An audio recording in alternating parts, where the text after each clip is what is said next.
নমস্কার সকলকে। আমি অ্যাস্ট্রোলজার অফ পালমিস্ট শাকিল আহমেদ সিদ্দিকী। আপনাদের সামনে আজকে একটি ছোট্ট এবং মজাদার টপিক নিয়ে আলোচনা করব, যেটা করতলেও বিচার হয়, হাতেও বিচার হয়। সে ব্যাপারটি হচ্ছে মাঙ্গলিক যোগ। মাঙ্গলিক এই টপিকটি বা এই জিনিসটি বা এই দোষটিকে অনেকে কিন্তু খুব ভয়াবহ বা ভয়ানক রূপে দেখে। আসলেই এটি একটু ভয়ানক বা একটু ক্ষতিকারক। যাদের কুষ্টিতে বা যাদের হাতে রয়েছে তাদের ক্ষেত্রে অনেকই সংকটজনক ব্যাপার। এবার কুষ্টিতে আমরা বিচারের জন্য কি পদ্ধতি অবলম্বন করি এবং হস্তরেখা দেখেই বা কী করে বিচার করি যে জাতক বা জাতিকার মাঙ্গলিক রয়েছে কি না। তো প্রথমে আমি একটি হাতের ছবি নিয়ে নিচ্ছি। এটি আমার একটি ক্লায়েন্টের হাতের ছবি, যেটি ছবিটি দেখতে পাচ্ছেন। তার বয়স অ্যাপ্রক্স 26-27 হতে হবে। কিছুদিন আগেই সে এসেছিল। এবার হস্তরেখার ক্ষেত্রে কি করে আমরা বিচার করব সেটি পরে আসছি। প্রথমে বিচার করছি যে কুণ্ডলিতে কি করে আমরা বিচার করি। যদি কোনো জাতক বা জাতিকার কুণ্ডলিতে লগ্ন বা চন্দ্র থেকে মঙ্গল 1, 4, 7, 8, 12 ভাবে থাকে, তাহলে কিন্তু এটাকে আমরা মাঙ্গলিক বলে থাকি। এখন মাঙ্গলিকের দুটো পার্ট রয়েছে। একটি পার্ট হচ্ছে লঘু মাঙ্গলিক, একটি পার্ট হচ্ছে গুরু মাঙ্গলিক। এবার লঘু মাঙ্গলিক কি, যে দেখা গেল কুণ্ডলিতে শুধুমাত্র লগ্ন থেকে মঙ্গল চতুর্থে বসে আছে এবং চন্দ্র থেকে মঙ্গল পঞ্চমে বসে আছে।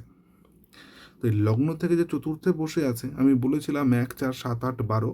তো এখানে শুধুমাত্র লগ্ন থেকে মাঙ্গলিকটা আমরা দেখতে পাচ্ছি। ব্যক্তির চন্দ্র থেকে মাঙ্গলিক নেই। তো এটাকে আমরা লঘু মাঙ্গলিক বলবো। কিংবা এরকম যদি হয় যে কোনো জাতক বা জাতিকা চন্দ্র থেকে সপ্তমে মঙ্গল বসে আছে এবং লগ্ন থেকে ষষ্ঠে মঙ্গল বসে আছে, তো আমরা এই চন্দ্র থেকে সপ্তমে যে মঙ্গল বসে আছে এটাকে কিন্তু লঘু মাঙ্গলিক বলবো। লঘু কেন বলবো? কারণ চন্দ্র থেকে হচ্ছে শুধুমাত্র, এর আগের কেসটা শুধুমাত্র লগ্ন থেকে হচ্ছিল। তো শুধু লগ্ন বা শুধু চন্দ্র থেকে যদি হয় তো এটাকে আমরা লঘু মাঙ্গলিক বলে থাকি। এবার গুরু মাঙ্গলিক কি, যদি কোনো জাতক বা জাতিকা তার কুষ্টিতে লগ্ন বা চন্দ্র থেকে মঙ্গল 1, 4, 7, 8, 12 ভাবে বসে থাকে, তবে সেটাকে আমরা গুরু মাঙ্গলিক বলে থাকি। কেমন? ব্যাপারটি হচ্ছে এরকম যে দেখা গেল কারো মেষ রাশি হচ্ছে মেষ এবং লগ্ন হচ্ছে মেষ এবং মঙ্গল সপ্তমে বসে আছে। তো চন্দ্র থেকেও সপ্তমে বসছে, লগ্ন থেকেও সপ্তমে বসছে, 7 নম্বর ঘরে বসে আছে। তো আমরা ফর্মুলা বলেছিলাম কি? ফর্মুলা ছিল 1, 4, 7, 8, 12। যদি 1, 4, 7, 8 এবং 12, তো দেখলাম মঙ্গল চন্দ্র থেকেও সপ্তমে এবং লগ্ন থেকেও সপ্তমে বসে আছে। তার মানে দুটো সাইড থেকে ব্যক্তি মাঙ্গলিক হচ্ছে। একে আমরা কিন্তু গুরু মাঙ্গলিক বলবো। তার মানে সিম্পল ভাষা যদি বলি, যদি মঙ্গল শুধুমাত্র লগ্ন থেকে এই 1, 4, 7, 8, 12 ভাবে থাকে তবে লঘু মাঙ্গলিক। কিংবা যদি চন্দ্র থেকে মঙ্গল 1, 4, 7, 8, 12 ভাবে থাকে তবুও কিন্তু লঘু মাঙ্গলিক। এবার যদি চন্দ্র বা লগ্ন থেকে মঙ্গল যদি এই 1, 4, 7, 8, 12 ভাবে থাকে তবে কিন্তু উচ্চ মাঙ্গলিক হবে।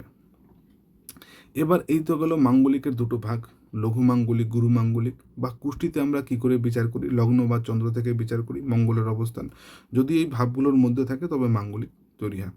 আরেকটা ব্যাপার হচ্ছে, অনেকে লগ্ন বা চন্দ্র থেকে যদি মঙ্গল সেকেন্ড হাউসে থাকে তবে কিন্তু মাঙ্গলিক বলে অনেকে বিচার করে থাকে। অনেকে এটাকে মাঙ্গলিক ধরে, অনেকে ধরে না, কিন্তু এই মাঙ্গলিকের মতো ফল দেয় যদি সেকেন্ড হাউসে থাকে। এই গেল কুষ্টিতে মাঙ্গলিক বিচারের নিয়ম। এবার হস্তরেখার ক্ষেত্রে আমরা কি করে বিচার করি? হস্তরেখার ক্ষেত্রে প্রথমে আমরা দেখি জাতকের মঙ্গলের স্থান।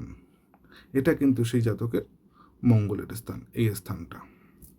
এবার নিয়ম আছে এরকম, এই মঙ্গলের স্থানে যদি কোনো রকম ক্রস মার্ক, তিল, জাল চিহ্ন বা কোনো রকম যদি শৃঙ্খল চিহ্ন থাকে, মানে চেন সিস্টেমের চিহ্ন থাকে, এরকম চেন সিস্টেম থাকে, তবে সেই ব্যক্তিকে কিন্তু মাঙ্গলিক বলে চিহ্নিত করা হয়।